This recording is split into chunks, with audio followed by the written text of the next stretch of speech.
And now to the big story here in the city and politics. Mayor Adams announcing that he will not run for re-election in the Democratic primary, but instead he will run as an independent. Political reporter Marcia Kramer has more now on what this means for the mayoral race.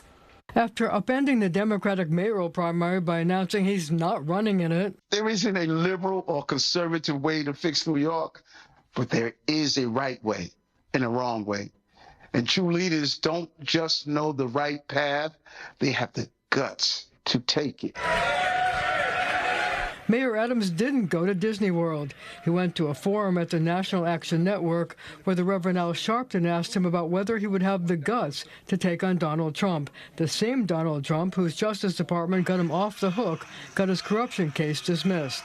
I'm going to fight any White House that is not going to benefit our city, including the previous one that cost us $7 billion for dealing with the migrant and asylum seeker crisis. Andrew Cuomo, the man Adams might have to fight in November if Cuomo wins the Democratic primary, was asked the same question. I think the existential threat for New York and for this country is Donald Trump. I don't think you can fight him hard enough. Cuomo didn't criticize the mayor for ditching the Democratic primary.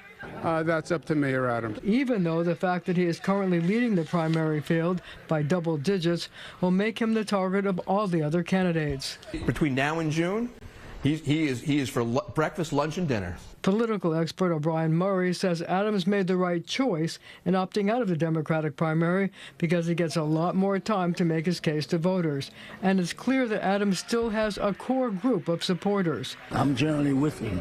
I've been with him a long time. And don't be surprised if we all go independent.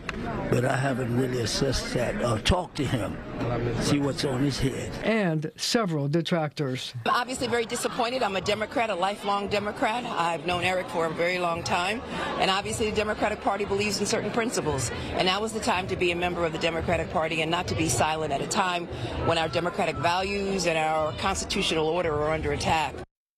So, Marcia, I guess the million-dollar question here tonight is, does the mayor really have time to turn things around? Well, you know, the thing about it is it's hard to tell whether he has enough time, but at least he has a better shot at going to November than he did if he was going to have to run in just 80 days. The bottom line in this is that his poll numbers are really low, partially because of the corruption case that was just dismissed. And so if you took a look at the polls, he's running way behind Andrew Cuomo, Zohran Mamdani, and so many others that it was really an uphill battle. So this way, he can go to the voters during the summer after the primary when people aren't focusing on it, and he has the power of incumbency.